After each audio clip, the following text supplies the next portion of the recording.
up your seat and come and stay a while. We are here in the Vincent Country kitchen today, back with Thomas Thyme. As promised, he has come back to prepare his crab mac and cheese. Welcome home, Thomas. Yeah, thank you again for inviting me. So thankful to be back in your space. Absolutely. It's always an honor and a privilege when someone who has developed a recipe is willing to share that recipe with other people.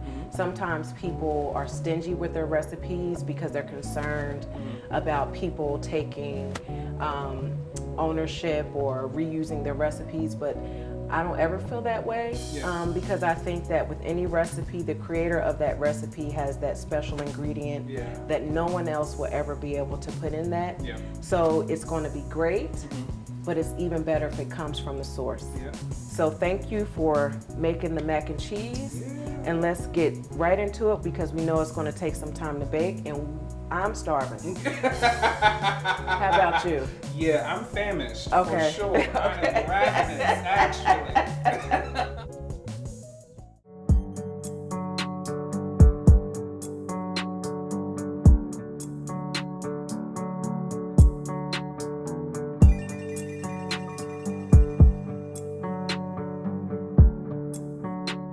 Our first step, we're gonna butter our pan. So whatever baking dish you want to use, you want to butter it. That I feel like that helps incorporate everything, but also I think the butter just adds even just an additional flavor profile to your mac and cheese. Okay, so I'll do that for you. So maybe like a tablespoon? Yeah, I would say about a tablespoon of butter. Okay. Say ours has been sitting out, so then you can just take, a paper towel or a napkin or something like that and just wipe around all your edges. It'll also help it not, stick too hard to the edges as well. Okay, I think we got her good. Perfect. And then, interestingly enough, I prepare my mac and cheese more like a lasagna. So I layer out, I'll do the cheese on the bottom, then the noodles and seasonings, and then I'll repeat. Some people, they'll make maybe like a cheese sauce or a roux or something and kind of incorporate everything together. I found that when I do it this way, I know that every layer is seasoned. Sometimes you'll have mac and cheese where the top is like really good and seasoned, but then once you get towards the bottom, it's like bland. It's just like, where's the seasoning at? So we've got an extra sharp cheddar and a white cheddar. So we can just do kind of a combo of each on the bottom. Okay. So I'll do the white cheddar. Okay. And just enough to cover. Okay. Alrighty.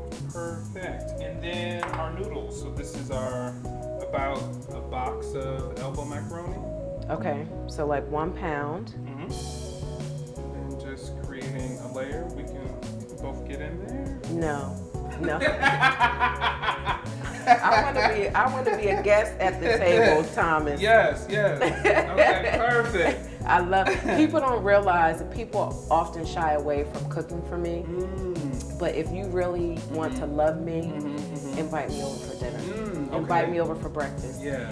I love when people prepare food for me. I love people that way. So when people in exchange do that for me, that's how it registers to me. Like they care enough to nourish my soul and to feed me. Yeah, that's how you receive love. Yes. Any way you receive love. Yes. We've got onion powder and garlic powder, salt and pepper are going to be our primary seasonings for this. And then after we put the crab meat, we're going to just sprinkle it with some obe. Should I do the salt and the pepper? Yeah, please. Okay. So just like a little layer. Then once we've done that, then we start the process all over again. We'll do the cheeses and then the noodles. And then what will be our combining agent is whole milk, heavy cream, and eggs. And then we'll whisk those together, and then we'll pour that in there as well, and then top it with cheese. Okay. So does the crab meat, is that part of the layering, or is that just its own layer? That's a really great question. So our final layer before we put on the cheese, we'll put in our crab meat. So it'll sit on top, and then there'll be the layer of cheese. Oh, understood. Okay, so we know it's not a pie, but just if it was, it would be like the crust on top. Yes. Okay, yes, it's going. Okay, I got you. Very similar. Noodles again. And then the seasonings as well. You just do it so perfect. Oh my goodness. Oh, Thomas, knock it off. Well, this was our second layer. Do you think we have enough room for one more layer? Absolutely. It can overflow. Oh, okay. Because you said you bake it on a pan, correct? Correct. So it's okay if we do a little. Oh, the cheese. I know it smells wonderful. So good. And one more layer. Oh yeah, this is gonna overflow. Pour us out a blessing. Yes. People will stop right here because they like, oh, I don't have enough room. Mm-hmm. But it bakes down. Because the pasta, absorbs the liquids and everything. So we do need some more garlic powder and onion powder. Oh, because we've... Yeah. Then we'll do our seasonings again. And then we can incorporate the eggs, the heavy cream, and the milk. Growing up, mac and cheese was always the recipe that my great aunt, she had the best. Everyone thinks their grandma, they have that family member that makes the best. But my great aunt, her mac and cheese was really, I think, my center point for where I think I got inspired to wanting to do my own recipe. We would always go over her house for Thanksgiving, Easter, Christmas. My family's, our family's from North Carolina. But so if we weren't going to go there, then we would go to Baltimore. And so hers was just always phenomenal. And I think that's why I think I've grown to mac and cheese, because it's such an affinity point in remembering her. Every recipe has a story. Mm-hmm. It originated from somewhere, and it's usually connected to our lineage and our heritage. And so continuing that legacy through recipes is really important.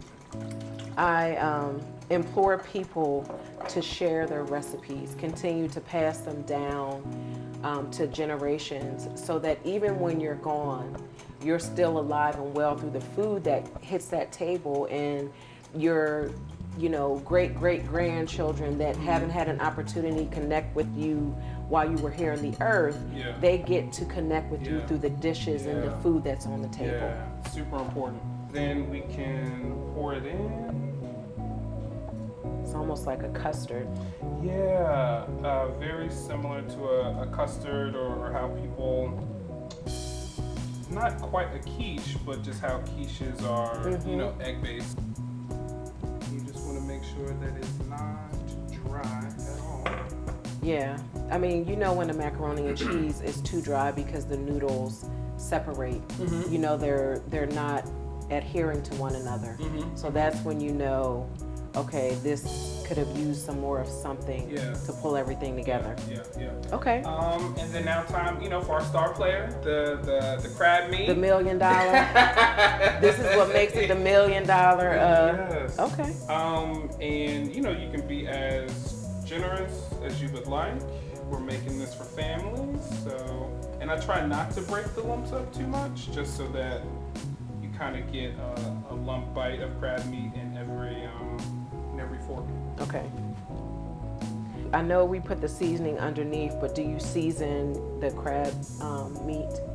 Not before. The only seasoning I'll do is the Old Bay. Okay. The cheeses are salty. Yeah, are salty, and then it's pretty seasoned, I feel, with all of the layers. So you don't want it to be over seasoned. And then our Old Bay. So no cheese. I'll do the Old Bay over top of the crab meat first, and then the cheese. Oh. Yeah, okay. Yeah. So it is getting seasoned with the Old Bay seasoning. Mm-hmm. But you also, I feel like, have you ever had a crab cake where you taste more seasoning and everything else than crab? Yeah. So I try to not season it too much, so that you really know that you're getting, good. You can enjoy the flavor of this money item. This lump crab meat that's on here. This is your money maker.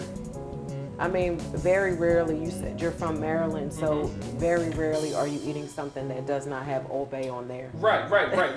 Yeah, Old Bay is definitely a Maryland favorite. And then we can just do kind of a mixture of the two cheeses for our final layer. Okay. And then we've preheated our oven to 400. It'll bake for about 40 to 45 minutes covered, and then the last 15 uncovered. This bad boy ain't gonna be like boing boing. Yeah, it's gonna be bubbling over with the cheese. Lord have mercy. When I started doing it, a lot of people, would ask, "Oh, do I need to eat this with something?" And it's almost a complete meal. You really just need a vegetable because you've got a protein and starch and dairy. Let me tell you something. This probably weighs 25 pounds. Yeah. I mean, I could be exaggerating, but this thing is heavy. Right. And okay. So we also have, you can put it down. Oh, yes. We want to cover it first so that it doesn't brown too much. Okay. And Tommy taught me a really good trick about spraying my aluminum foil first so that it does not stick to the cheese. To the oven. Oh yeah, this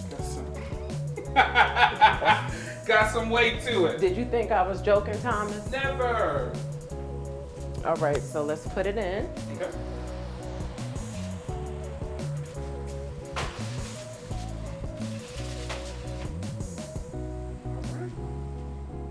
And it goes. So how long should we set the timer for? I would set it for 40 minutes. Okay. And then we'll assess if it needs the additional 5, and then we'll bake it uncovered for about 15 minutes. Okay.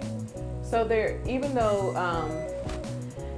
it was a heavy dish just because of the different layering that we put in there, there wasn't a lot of ingredients, which is great.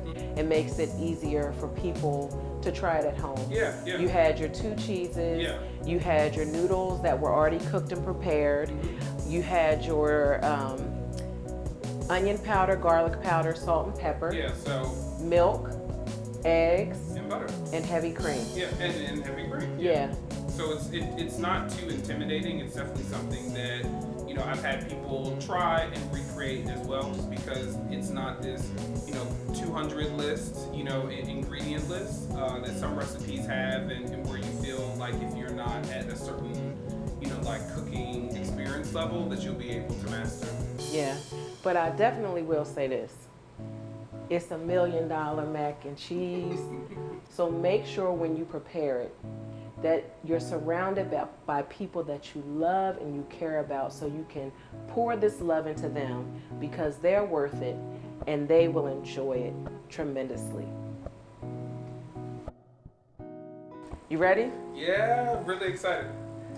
Ooh, it's done. Yes, it looks so good. Put on my oven mitts. Don't try this at home, kids. Or don't try it without oven mitts. Sure. Oh man. Like, what do you say? Say grace, give praise to the Most High. Yeah, I know we cannot. This is probably so hot. Yeah. So we're going to need to allow this bad boy to cool down. This is ridiculous. Yay. And I'm finally getting the famous crab mac and cheese. I know. It's been too long. I'm so excited for you to try it. Absolutely. I'm so glad, Thomas, you came through today and that you made your crab mac and cheese. I know that every viewer is going to thoroughly enjoy this recipe. Thomas, is it okay if we put it on vincentcountry.com so that other people can enjoy this recipe? Please share. So you heard it here. Thomas is allowing us to put it on vincentcountry.com. So for this recipe, you can go to the website. We will have the list of ingredients down below in the description. This is the Chef Tommi V YouTube channel, and you are watching the Stay a While show. I'm glad you stayed a while with us, and we hope that you will try this amazing crab macaroni and cheese. Thomas is a Maryland native, so you know it is authentic, even seasoned with the Old Bay seasoning. Enjoy.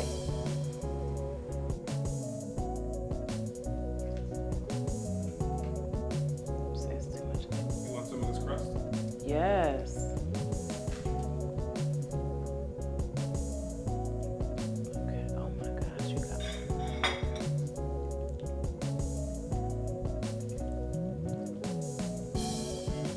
It's hot. There's a big difference in our plates, Thomas. Mm-hmm. Oh.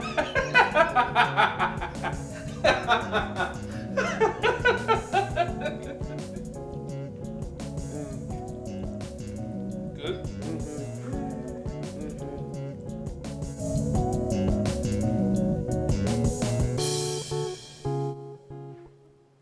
Hey, I'm glad you stayed a while. Please make sure that you like, subscribe, and comment, and let me know some things that you would like for me to share with you on my YouTube channel. And don't forget to hit that notification button so you know when I post.